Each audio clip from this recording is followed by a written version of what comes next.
Hey everyone, welcome to Strange Stories, where we explore near-death experiences and supernatural stories from people who've had a glimpse of the other side. If you enjoy our content, please consider liking the video and subscribing to our channel. Without further ado, let's get to the story of the day. I'd want to share two remarkable near-death experiences with you. My first NDE was upsetting. This is the most uncommon sort of NDE, according to research findings from the International Association for Near-Death Studies, or IANDS.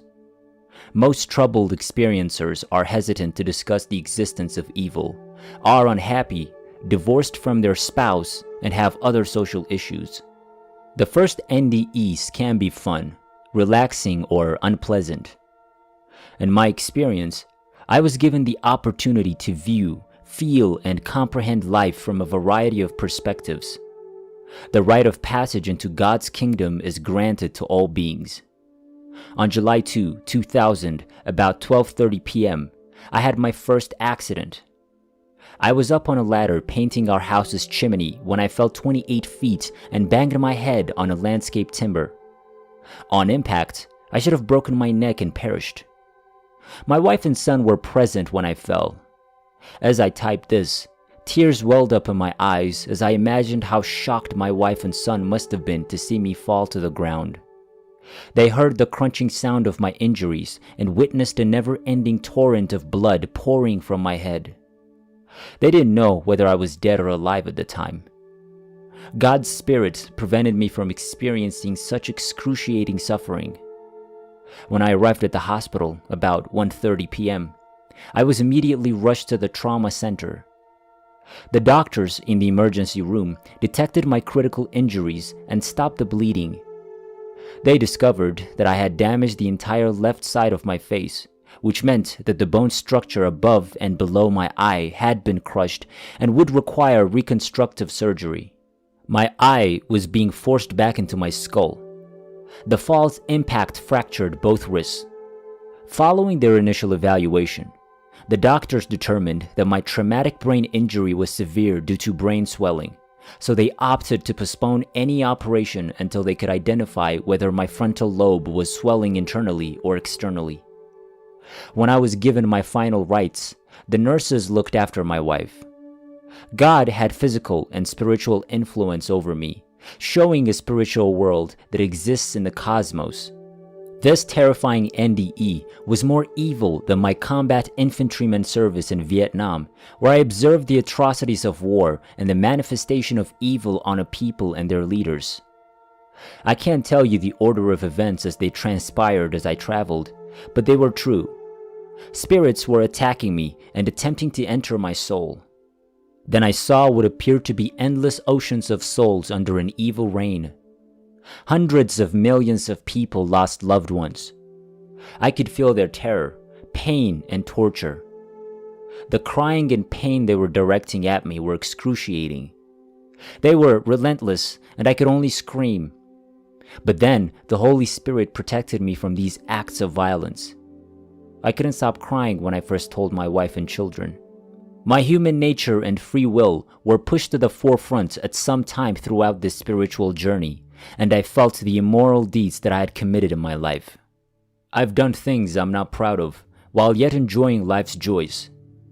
During our spiritual transformation, evil confuses and deceives us by utilizing our characteristics, revenge, avarice, sexual cravings, fixation with power, and so on, against us. These traits strike me as warnings to God's creation. In my near-death experience, I had to choose between the realistic temptations of evil and God's love. I chose the love of God. I crawled, feeling as though I were fighting a spiritual force to complete my rite of passage. God's loving light guided me. I passed past a spiritual or cosmic dialectic barrier. I know it's true. Without God's love, we may find ourselves on the wrong side of history. Our prayers assist people who've been duped by wickedness. Then I saw the entrance into heaven and stood in front of God. I was completely enveloped in this wonderful love and tranquility. I've never felt such light in my life, and I can't wait to return. Before I awoke, I received my first message. Take care of your family. This has been a highly personal experience for me, and I'm highly honored to be a messenger to you, my extended family. Despite the critical conditions, the healthcare personnel treated me nicely while I was in the hospital. 3 days later, I awoke from my coma. My wife claimed I awoke with a kind, loving, and patient soul. After I recovered, I told my wife and family about my ordeal. Their affection and open-mindedness aided my recovery, which is advice for anyone caring for someone who has recently experienced a near-death experience. I didn't tell anyone about my NDE because I was humbled and overwhelmed by God's love. I still have flaws. Just because I survived doesn't mean that evil is no longer present. In the years since, I've come to appreciate the power of prayer. I recognize that the absolute love of our Supreme God is more strong than evil's deceptions. My second near-death experience. My second near-death experience was not like the first. On February 23, 2012, I underwent what would have been outpatient surgery for sleep apnea at an Oregon hospital. Septoplasty, inferior turbinoplasty, and uvulopalato-pharyngoplasty were all performed on me. According to my wife, the anesthesiologist did not correctly dose my procedure. Because I had negative pressure pulmonary edema, both of my lungs were filled with blood and fluids. Almost at the same time, I developed acute respiratory distress, causing my throat airway to swell and constrict. I spent 3 days in the intensive care unit, but I made it. The nurses encouraged my wife throughout my rehabilitation, and the staff responded admirably. While I was recovering, I apologized to my wife for returning. My rehabilitation was difficult and bittersweet because my surgery was a painful failure. I have no recollection of a spiritual journey, simply of being delivered a message. I was humbled once more by another great message to share with God's creation. It is more crucial than my return. God is eternal. He is the creator of supreme being. His unconditional love for all of his creation is eternal. His gifts to us are spirituality, consciousness, and free will. Evil grows stronger. I absolutely understand that God is greater than our world. I discovered IANDS while trying to make sense of my NDEs. This expert group has done some excellent research into unpleasant NDEs and the spiritual afterlife. Their studies helped me learn more about the survival of awareness. My 43-year-old wife asked that I obtain a neuropsych evaluation to prove that I'm in good mental health. My doctor's diagnosis for a senior citizen over the age of 67 ranges from mild cognitive impairment to very early dementia. I am in good health. I am only here because God loves all of his creation. I pray we have the fortitude to separate fact from fiction, to trust God, and to be driven to serve one another.